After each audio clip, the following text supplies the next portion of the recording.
زمانے کا ایک لینگویج ہوتا ہے، ہر زمانے کی ایک زبان ہوتی ہے اور وہ زبانیں بدلتی ہیں، تو ماڈرن سائنس نے، ماڈرن ٹیکنالوجی نے تربیت کے تقاضوں کو بھی بدلا ہے۔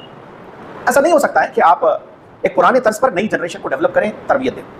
علامہ اقبال نے اس کے بارے میں کہا تھا، وہ کہتے ہیں کہ آئین نو سے ڈرنا، آئین کہتے قانون کو اور نو کہتے نئے کو، نیو، طرز کہن پہ اڑنا، طرز یعنی طریقہ، کہن یعنی پرانا اولڈ۔ وہ کہتے ہیں کہ آئین نو سے ڈرنا، طرز کہن پہ اڑنا، منزل یہی کٹھن ہے قوموں کی زندگی میں۔ جب قومیں اپنے آپ کو تغیرات کی دنیا میں تبدیل نہیں کرتی تو دنیا آگے چلی جاتی ہے، اور جو طرز کہن پر اڑنے والے افراد ہوتے ہیں وہ پیچھے نہیں، بہت پیچھے ہو جاتے ہیں۔ تو اس زمانے کی جو ترقیات ہیں اس سے ہمیں ہم آہنگی کوریلیشنز کر ہمیں آگے کیسے بڑھنا ہوگا، اس کے بارے میں میں دو تین باتیں آپ سے انشاءاللہ کہوں گا۔ سب سے پہلی چیز میں آپ سے بتانا یہ چاہتا ہوں کہ چونکہ یہاں سرپرست بھی ہے، ٹیچرز بھی ہے، اسٹوڈنٹس بھی ہے، مائیں بھی ہیں اور والدین بھی ہیں، یہاں دونوں بھی موجود ہیں۔ تو سب سے پہلی چیز یہ ہے کہ اسلامی تعلیمات میں یہ بات بھی ہمیں دکھائی دیتی ہے کہ اچھا ویژن بنانا چاہیے۔ آپ دیکھیں، ہم جنت مانگتے ہیں اللہ تعالیٰ سے، تو جنت ایک کمرہ نہیں ہے کہ ایک کمرہ ہے اس میں داخلہ چاہتے ہیں کہ یہ کمرے میں ہم داخل ہو جائیں، جیسے کوئی کلاس میں داخل ہونا چاہتے ہیں۔ جنت کے الگ الگ اسفیئرس ہیں، جنت کے درجات ہیں، جنت کے بھی مدارج ہیں۔ تو اللہ کے نبی صلی اللہ علیہ وسلم کی حدیث سے یہ بات ثابت ہے کہ جب بھی جنت مانگو تو اللہ سے مانگو کہ اللہ تعالیٰ تو ہمیں جنت الفردوس عطا فرما۔ جنت الفردوس کیا ہے؟ آپٹیمم اسٹیج ہے، یہ آپٹیمم لیول ہے جنت الفردوس۔ ہم جنت بھی مانگے، جنت الفردوس مانگے۔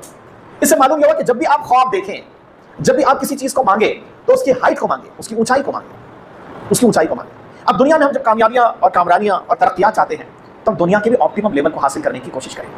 یہ بات یاد رکھیے، جو انسان یوں سمجھ لیجیے کہ خرم مراد رحمۃ اللہ علیہ بہت بڑے مفکر ہیں، انہوں نے اپنی کتاب میں لکھا، وہ کہتے ہیں کہ اگر آپ آسمان کی بلندی پر تیر چلانا چاہتے ہیں تو آپ کو آسمان کی بلندی کو ٹارگٹ نہیں کرنا چاہیے، آپ نے ٹارگٹ چاند کو کرنا چاہیے۔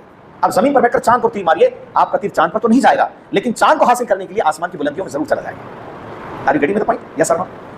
اب کیا ہوگا؟ اب آپ اسی فلسفی کو اپنے سامنے رکھیے۔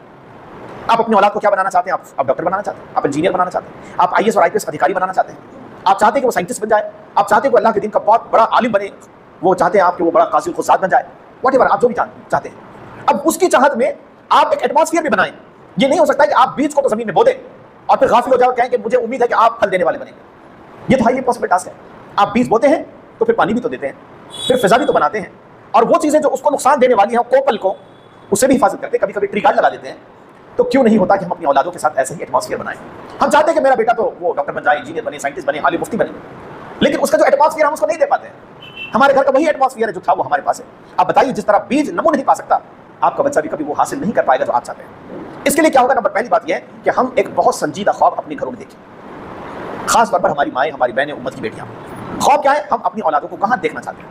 آج 10 سال 20 سال کے بعد کا ڈریم دیکھیے نا، اور یہ سنجیدہ خواب دیکھنے والی قوم وہ مسلمان ہے۔ میں اگر ایک ایگزامپل